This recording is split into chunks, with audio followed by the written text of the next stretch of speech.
and that's where I'm cutting the line. I don't think Barsha or Mookie gets a win this year. I don't think Barsha or Mookie gets a win this year. They ask you how you are, you just have to say that you're fine when you're not really fine, but you just can't get into it because they would never understand. Hey, what's up everybody? It is Kellen here from Start Your Systems, and welcome back to MX Simulator, where today I'm going to be playing the 2021 Houston 1 Supercross track in game and talking about the 2021 Houston 1 Supercross IRL, which just happened on the weekend, and we're about to head into round 2 on this coming Tuesday. So series coming at us hot and heavy, and wanted to get some rapid thoughts. And if you just heard the intro, you also heard that I made a extremely wrong prediction when discussing my thoughts and opinions on the 2021 season, and I don't mind eating crow when I'm wrong. So let's go ahead and talk about this race, because the 450 winner, the first round winner of the year, man, I'm playing right now, Justin Barsha, got it done again. The new TLD Red Bull Gas program goes right to the top of the board from the first round, and he'll be rocking the red plates this Tuesday. But really, I mean, kind of a crazy overall day in the 450 class, because there's a lot of, like, first of all, times were really close. The track was really close. It always happens at the first round because it's, you know, the track I felt like was actually fairly technical for the first round in a sense, but also it seemed like most of the guys kind of figured out the lines they were going to take pretty quickly, which means that it gets to a point where pretty much everybody's doing the same lines, and then yeah, times are just really close. You didn't see how close times were in the 250 class, because I just think there's so much more depth to this 450 class this year, with a lot more guys that can actually contend, and I think the main event results kind of show that. But yeah, Barsha, you know, I don't think, like, even during qualifying or anything like that was really showing like a ton of potential, like as a chance that a guy that's going to straight up just win the main event tonight. Tomac looked good all day. Obviously Sexton qualified fastest. Roxon looked pretty good in qualifying. Marvin was up there. And Barsha, it's not that he looked bad, it's just he looked like another one of the guys, again, kind of down the list, which is part of what my prediction was last week when I talked about Barsha this year, is that I didn't think he was going to get back to his old form of really good starts and running up front consistently, so I just figured he'd be one of the guys. But I was proven wrong. He was one of the first guys on press day to hit this quad after the finish line jump, which you just cannot do in this game. They made the lip way too small in the game to do that quad. And then really Justin was just kind of a guy that was handling everything else flawlessly. Like, he was hitting his corners, hitting his marks, found good lines in the whoops early. So definitely deserved the win, but, you know, he was pressured all the way through. Kenny Roxon gave him a real hard effort there in the main event, and I think that a lot of people were a little bit miffed to see that Roxon didn't straight up go for some gnarly takeout pass for the victory, because he had an opportunity twice in this corner right here to go down the inside and just run Barsha to the top of the berm and make the pass, which he elected not to do. But I mean, we saw what it was like. You know, Webb got a bad start, just kind of meandered around down the field pretty much all night long. Osborne went down in the first corner. Tomac got mixed up with Vince Freeze. Like, a lot of championship guys didn't end up towards the front, or guys that we think that are going to be championship guys didn't end up at the front anyway. And not that Roxon knew that, but I think that the old moniker always sticks, is like, just, you know, don't lose the championship at the first round. Get through it, get some good points. And Roxon even said in the post-race press conference, like, he didn't want to pick the wrong battle, if you will. Like, he was picking his battle with Justin as a means of, like, well, if I go in there and we both go down, then we're both going to be unhappy and no one's going to benefit from it. So he could have gone in there, he could have maybe ruffled his feathers and made an aggressive pass, but what happens then? Does Justin come back? Does Justin put Kenny on the ground because he was mad about it? Or do they both go down in that situation, like Kenny was saying? So I totally get the perspective of not going straight up balls to the walls for the win. He wanted to win the race, sure, but second place points is still good and still puts him in a very, very good spot championship-wise with all the troubles behind him. So I briefly touched on Tomac and the freeze incident. We still don't really know, like, what exactly happened there.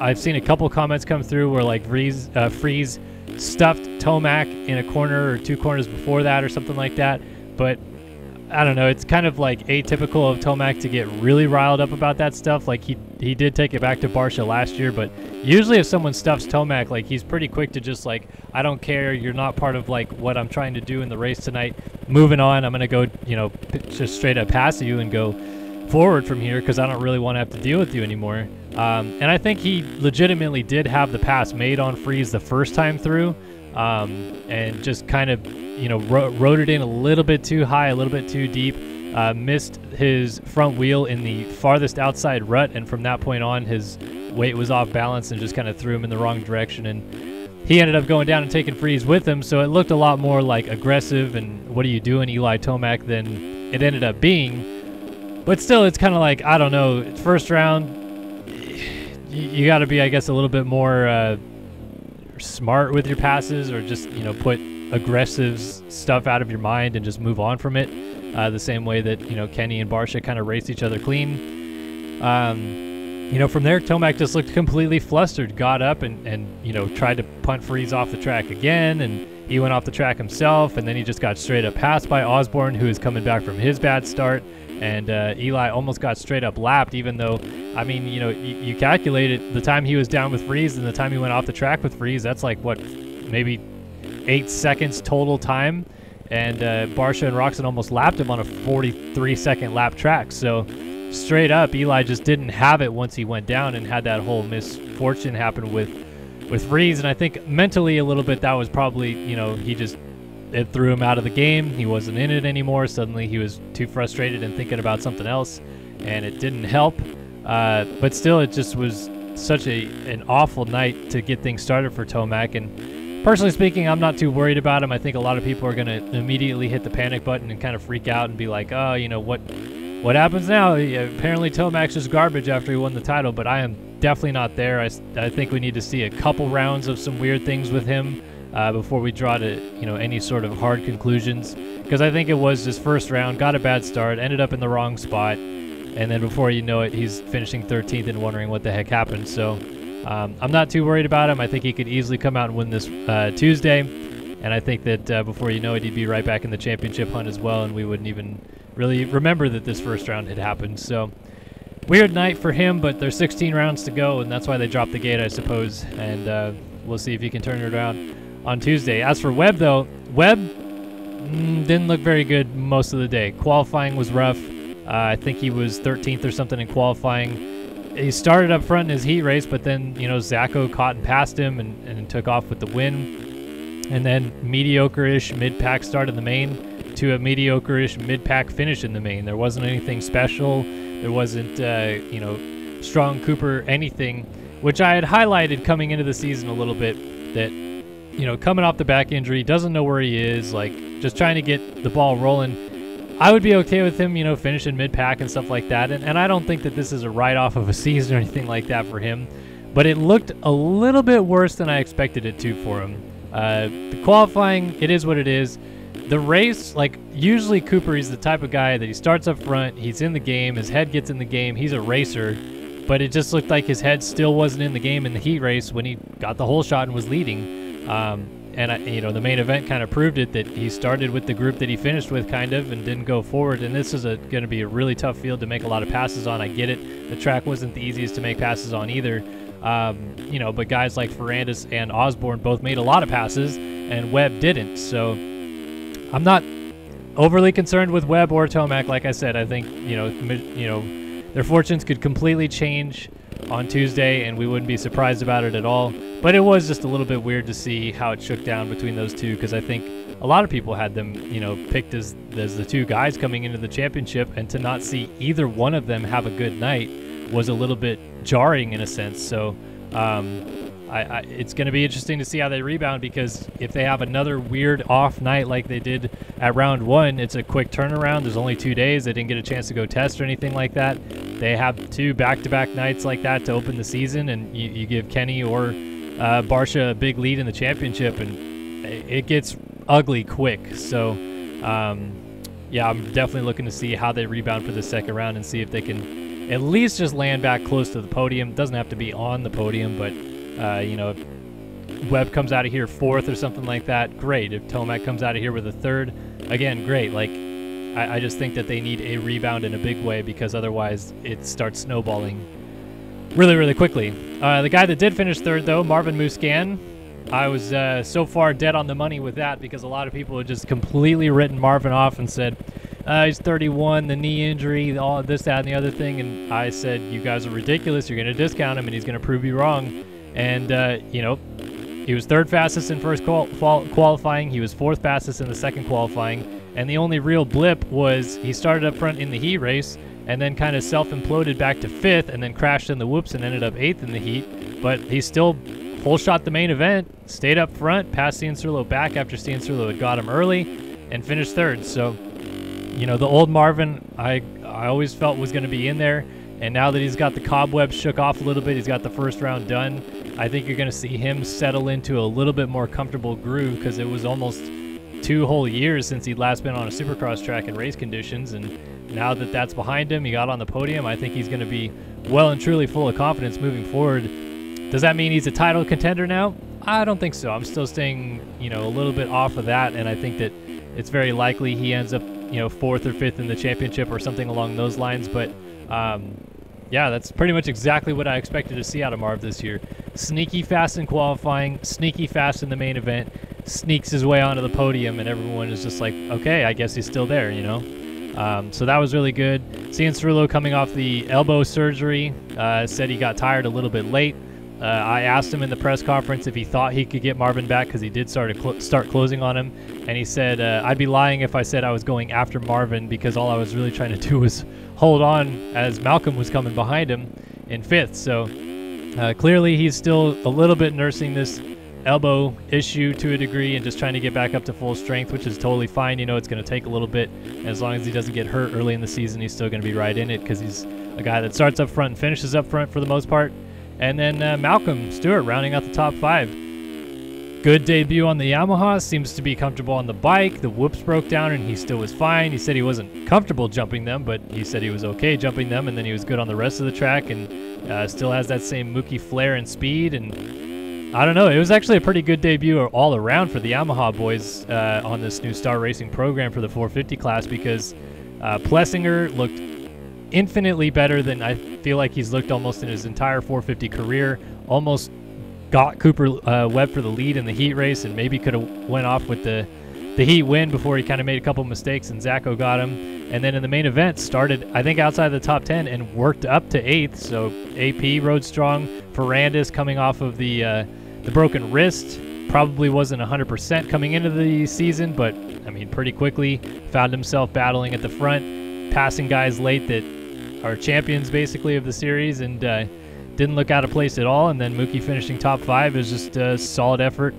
all around. And yeah, that's going to be it for my 450 discussion, because I don't want to sit here and talk about that forever. We got some 250 class action to talk about. Christian Craig picking up his second career 250 Supercross victory, almost 5 years apart. February 6, 2016 was his first career victory, and now on January 16th, 2021, his second career victory, and now has the points lead. So he's going to have the red plate going into this Tuesday's action, which is always exciting, and I'm sure he's going to be real thrilled about that. I think that's the first time in his career he's ever possessed the red plate, so definitely a cool little, you know, tidbit to add on there. And he just looked solid as a rock all day long, smooth as butter, as Craig has always been. Starts were on point, as that bike is always going to help him get much better starts than he's ever gotten. And then, yeah, racecraft was really good. He just completely got RJ wrapped around his finger in both the heat and the main event, and then took off with the win. He did have a couple of mistakes, obviously the heat race tip over, and then ran into some tough blocks in the main event that almost put him down as well. But overall, it seems like the past problems that Craig has had have been somewhat ironed out to a degree, and he looks pretty comfortable on that bike. So I was a little skeptical on him coming in. I would say that, like, right now, I don't see a reason why he can't just straight up contend for this championship. And people are going to say, you're ridiculous. He is going to win the championship. Look at how good he was. But we've seen it out of Craig before, where he's fantastic one week and mid-pack the next week. And so we got to see it, you know, a couple 3 rounds in a row maybe, where he's just the guy. He's just consistently up there. He's getting good starts and all this, and then I'll be like, yeah, he's in it. This is the championship contending Christian Craig we've always been waiting for. Because, yeah, you know, Austin Forkner, I think, probably was faster than Craig most of the day and into the main event. But starts. Can't beat the Star Yamahas on the starts, and you can't beat anybody on the start if you get starts like Austin Forkner, he just had two just awful starts in the main and the heat race. The heat race was even worse. And he was saying he's got to get that ironed out, fixed up, figure out what's going on there, because normally he is a pretty good starter. Against the star Yamahas, it's always tough, but he's been pretty good to get up to the front early in most of his career, and I don't see why that can't be something that he fixes by Tuesday. And speed-wise, he looked great. He wasn't on top of the boards or anything in qualifying, but even he said that, you know, he's trying to focus on some new stuff this year and not think about, I got to be top time, I got to be P1, I got to be P1. Just, you know, learn the track, get the flow, understand the race pace, and then go out there swinging in the main event. And that's kind of his mentality moving forward here, which is, I personally think, a good one for Forkner. I think he needs to just kind of get the, you know, the other things that had caused him troubles in the past out of his head and move forward and contend for these race wins when they matter. You know, don't worry about everything else. Just go win races when they matter, and you know, end up front, battle, do what you can. And I think it's going to help him win a championship, because it's going to help him settle down at every other point of the day except for those main events when he gets a little hyped up. And for the most part, it's not really the main events that Austin's had many problems with in his career. Yes, last year he did crash in 2 separate main events pretty heavily, but most of the time his problems have come in practice crashes or a heat race crash or something like that. So settle down, think about the main event, don't worry about much else, and just put your head down and get after it. And it looked like he was totally doing that at this first round, and I fully expect probably him to win on Tuesday. I just don't see why, with the pace that he had, how comfortable he looked on the bike already, looked good to me. So I would pick him as my winner this Tuesday. A couple other guys I wanted to talk about. Colt Nichols finished 3rd in the race, and he, kind of like Forkner, didn't get a good start in the main, and then they both worked their way forward. Nichols, I felt like, was a bit more of a surprise to me than I think maybe other people had him pegged for, but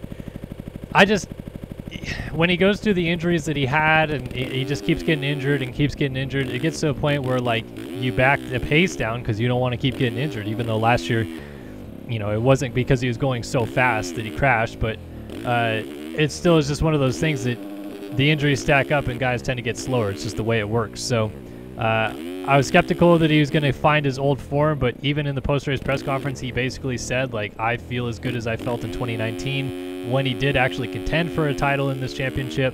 So, you know, maybe Colt starts up front as well and can go straight up to the front and challenge for a race victory again, and that'll be great to see, because honestly speaking, like, it does seem like we do have 4 or 5 guys straight up that probably can contend for this title.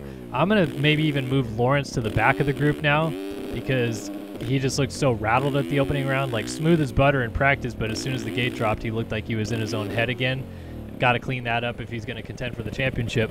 I felt like Hampshire was just a little bit off most of the day, and that affected him because he would get starts and go backwards. And that's never, you know, a confidence-boosting thing. And then Lawrence, you know, he had, you know, 2 moments, but then the moment at the end of the race where he crashed and tried to get back up, and then Hampshire hit him in the leg, and then Lawrence fell back down, and everyone was like, oh, you know, Lawrence is just the things that happens with Lawrence. You know, he's overreacting. He's still young. He's trying to learn the ropes. He'll get there.